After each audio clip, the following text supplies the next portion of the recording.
Assalamualaikum warahmatullahi wabarakatuh. Perkenalkan, nama saya Afrida Dwi Ratnasari dengan NIM A1C221005.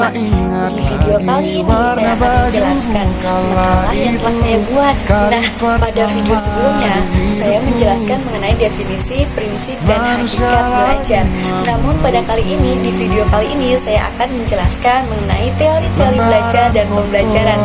Yang pertama ada teori behaviorisme, yang mana menjelaskan perubahan perilaku seseorang dapat diamati, diukur, dan dapat dinilai secara konkret. Ada stimulus atau rangsangan, ada juga respon atau reaksi.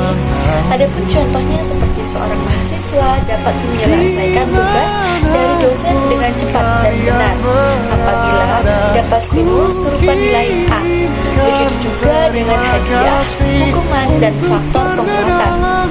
Ada pun ciri-ciri teori behaviorisme, yaitu bersifat mekanistis, menekankan peranan lingkungan, menekankan pentingnya latihan, mementingkan mekanisme hasil belajar.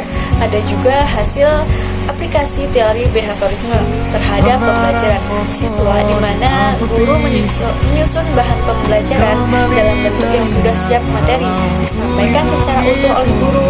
Guru tidak banyak memberikan ceramah, tetapi instruksi singkat yang diikuti. Contoh-contohnya, bahan pembelajaran disusun dari yang sederhana sampai pada yang kompleks.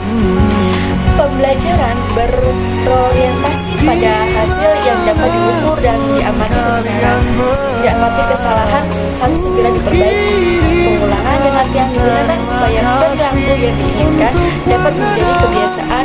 Evaluasi atau penilaian didasari atas perilaku yang tampak. Nah, dapat disimpulkan bahwasanya teori behaviorisme cenderung mengarahkan peserta didik untuk berpikir linier, konvergen, tidak kreatif, dan tidak produktif. Pandangan teori ini bahwa belajar merupakan proses pembentukan atau shaping, yaitu membawa peserta didik menuju atau mencapai target tertentu, sehingga menjadikan peserta didik tidak bebas berkreasi dan berimajinasi. Padahal banyak faktor yang mempengaruhi proses belajarnya.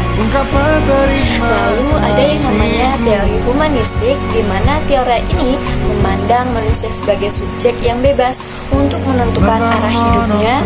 Manusia bertanggung jawab atas hidupnya sendiri dan juga atas hidup orang lain, atau upaya menguasai ilmu pengetahuan sebagai pembentukan kepribadian secara menyeluruh. Adapun prinsip-prinsip teori humanistik, yang pertama, manusia mempunyai sifat belajar alami. Kedua, belajar signifikan terjadi apabila materi pembelajaran dirasakan murid mempunyai relevansi dengan maksud tertentu. Yang ketiga, belajar yang menyangkut perubahan di dalam persepsi mengenai dirinya. Yang keempat, tugas belajar yang mengancam diri ialah lebih mudah dirasakan bila ancaman itu kecil. Yang kelima, bila ancaman itu rendah terhadap pengalaman peserta didik dalam memperoleh cara. Yang keenam, belajar yang bermakna diperoleh jika peserta didik melakukannya. Yang ketujuh, belajar lancar jika peserta didik dilibatkan dalam proses belajar. Yang kedelapan, belajar yang melibatkan peserta didik seutuhnya dapat memberi hasil yang mendalam. Yang kesembilan, kepercayaan pada diri pada peserta didik dibutuhkan dengan membiasakan untuk mawas diri. Yang kesepuluh, belajar sosial adalah belajar mengenai proses belajar. Adapun aplikasi teori humanistik lebih menunjuk pada ruh atau spirit selama proses pembelajaran, yang mewarnai metode-metode yang diterapkan dengan proses sebagai berikut: merumuskan tujuan belajar yang jelas, mengusahakan partisipasi siswa melalui kontrak belajar yang bersifat jelas, jujur, dan positif, mendorong siswa untuk mengembangkan kesanggupan siswa untuk belajar atas inisiatif sendiri, mendorong siswa untuk peka berpikir kritis, memaknai proses pembelajaran secara mandiri. Siswa didorong untuk bebas mengemukakan pendapat, memilih pilihannya sendiri. Selanjutnya ada teori konstruktivisme.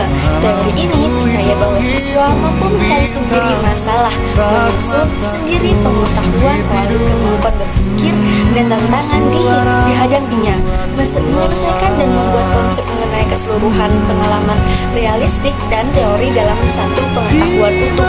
Adapun prinsip-prinsip konstruktivisme, yang pertama, pengetahuan dibangun oleh siswa sendiri. Yang kedua, pengetahuan tidak dapat dipindahkan dari guru ke murid. Ketiga, murid aktif mengkonstruksi analisis secara utuh, menerus sehingga selalu terjadi perubahan konsep ilmiah. Yang keempat, guru sekedar membantu menyediakan sarana dan situasi agar proses konstruksi berjalan lancar. Adapun implikasi teori konstruktivisme, yang pertama, tujuan pendidikan menurut teori belajar konstruktivisme adalah menghasilkan individu yang memiliki kemampuan berpikir untuk menyelesaikan setiap persoalan yang dihadapi. Yang kedua, kurikulum dirancang sedemikian rupa sehingga terjadi situasi yang memungkinkan pengetahuan dan keterampilan dapat dikonstruksi oleh peserta didik. Selain itu, latihan memecahkan masalah seringkali dilakukan melalui belajar kelompok dengan menganalisis masalah dalam kehidupan sehari-hari. Yang ketiga, peserta didik diharapkan selalu aktif dan dapat menentukan cara belajar yang sesuai bagi dirinya. Guru hanyalah berfungsi sebagai mediator, fasilitator, dan teman yang membuat situasi yang konduktif untuk menjadi konstruktif pengetahuan pada diri peserta didiknya.